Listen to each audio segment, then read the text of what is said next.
Hey, what's up, guys? Um, this is gonna be my Mechanist build, and it was pretty interesting. Um, Trying out a different gameplay for this.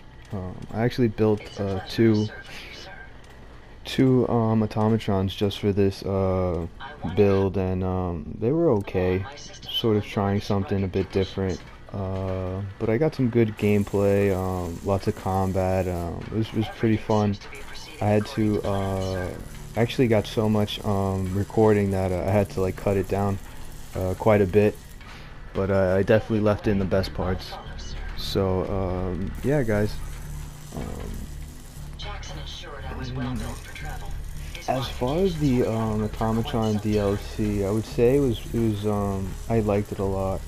The story was a bit short, but the fact that you could just build automatrons was awesome. It was like creating your own follower. And when I first started playing Fallout 4, I really thought that there'd be some type of mechanic to build your own synth, like a synth follower.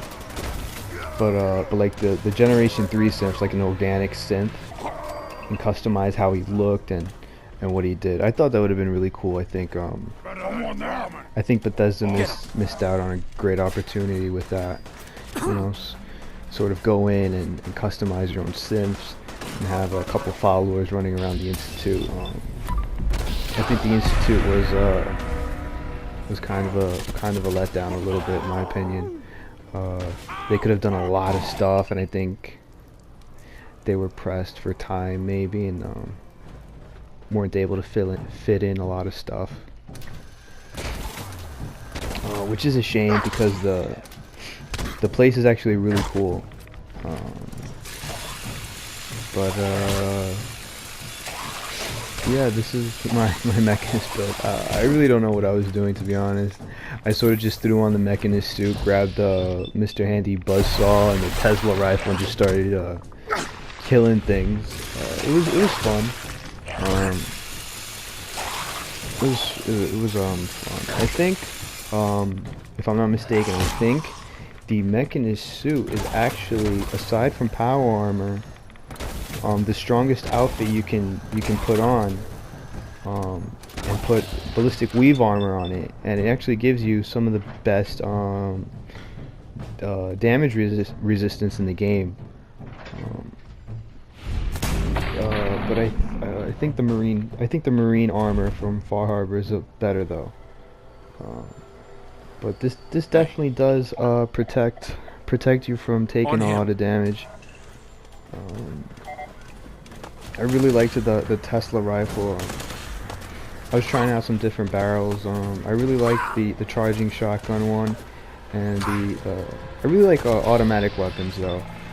So I went back and I threw on the automatic barrel, and then I had some fun with that.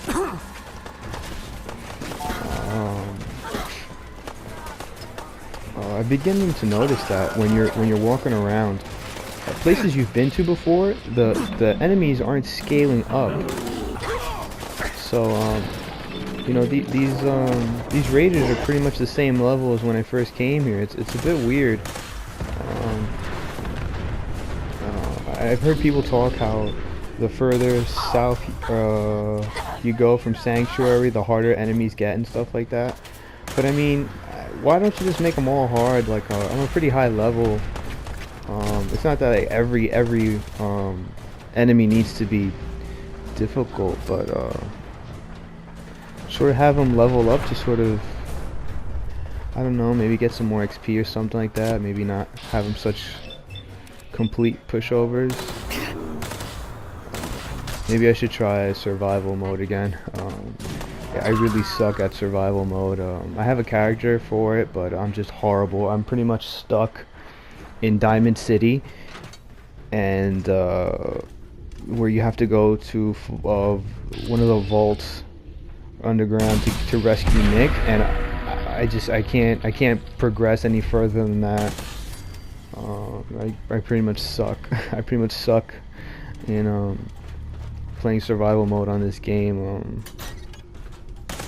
it was okay. I found it quite enjoyable, but it's just too much, and eventually it's just like, all right, I have things to do. Like, this is annoying. Like, I'm not gonna keep playing this game, die, lose an hour and a half of progress just to do it all over again. But I mean, for people who like a challenge, definitely try survival. It's pretty good. Yeah.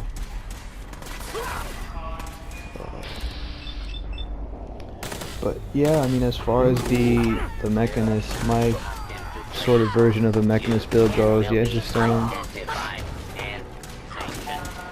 use robots is pretty much it. Use robots as the followers. They're actually really strong companions if you're not invested in the Lone Wanderer perk, and if you're not invested in the Lone Wanderer perk, I don't know what you're doing. That's just one of the strongest perks in the game, and I pretty much do not have followers with me specifically because of Lone Wanderer. Yeah. So that's mostly the reason why I do not have followers with me. And I've gotten a couple of the perks from them. I liked that that you can get like perks from them when they like you. I liked that mechanic.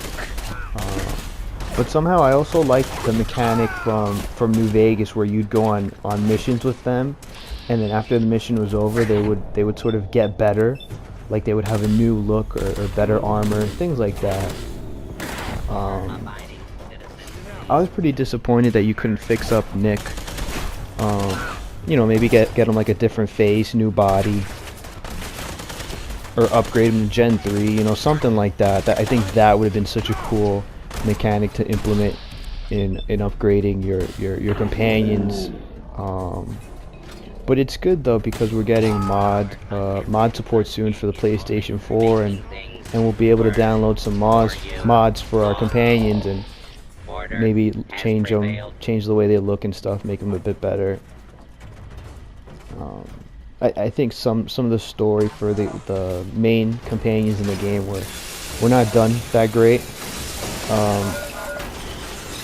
I mean, I really didn't like the fact that you were forced to cure Kate of her drug addiction. Because if you're taking chems, then she's just like, oh, like, how dare you take that in front of me? I'm a recovering addict, and I'm just like, why couldn't I have a choice to just keep her, a junkie, and give her drugs, and drop 'em. Maybe get a perk where it's just like, oh, this happens, because you didn't help Kate with her drug addiction, and you received this sort of bonus, and something like that, I mean, just,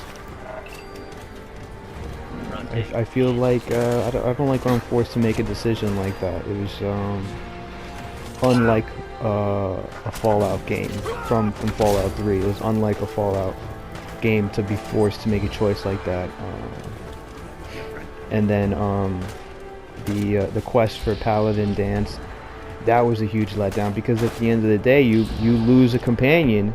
I mean, unless you want every Brotherhood of Steel patrol party attacking you, you can't walk around with Paladin Dance following you.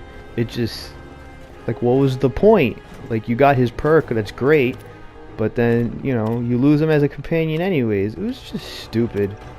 I think I talked about this before in one of my other videos. It's just like, what happened to Dance?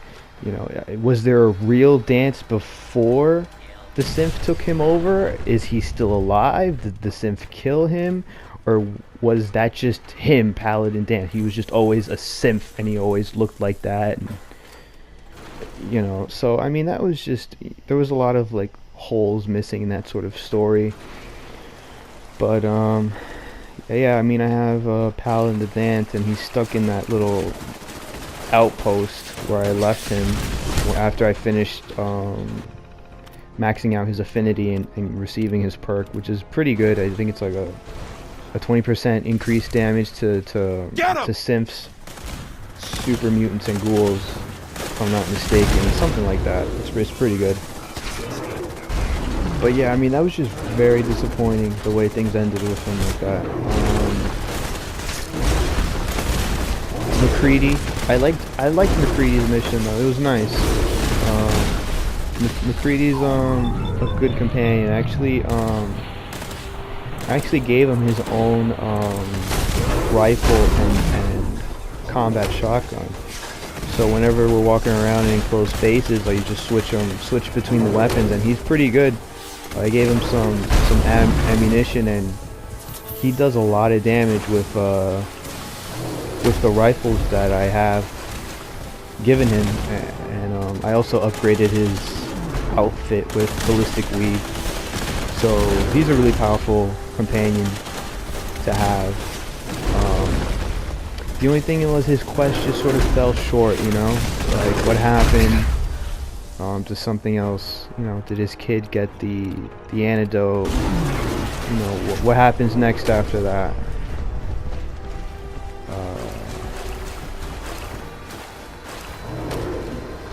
Yeah, I mean, I know it wasn't like you can make a giant, you know, you can't give like one companion 20 quests, I understand that, but I think it just fell a little short. Maybe just find out a little bit more of what was going on with McCready. What was another companion that fell short?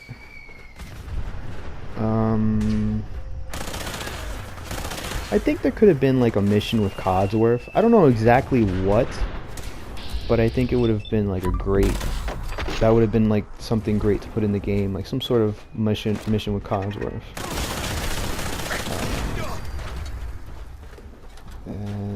Yeah. I really didn't use Hancock a lot. I think he followed me for a little bit, but I didn't particularly feel the need to unlock his perk and all that stuff.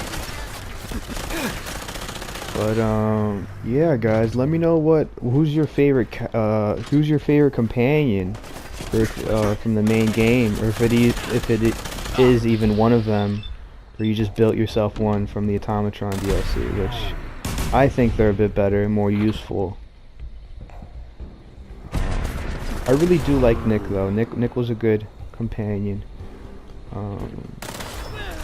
Dogmeat was really fun at the beginning of the game too. I really liked Dogmeat. He had a lot of advantages to having. So Dogmeat was really fun. And I'm trying to think. I know I'm missing a few. Strong. I didn't like Strong too much.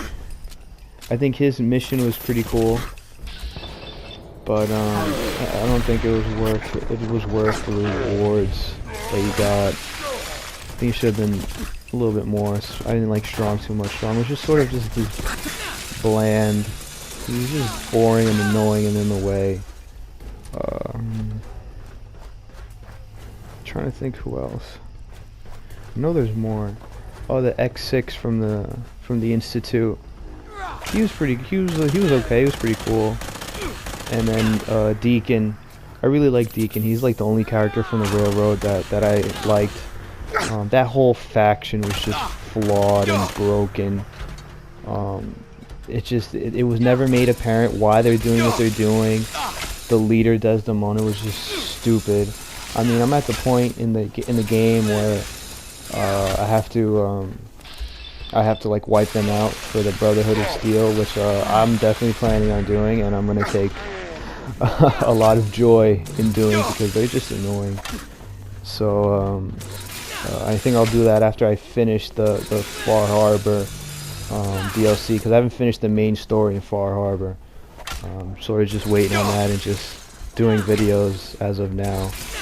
But yeah, guys, I think this is it for my Mechanist build, and I hope you liked it. And I hope to see you in the next video, guys. Take care.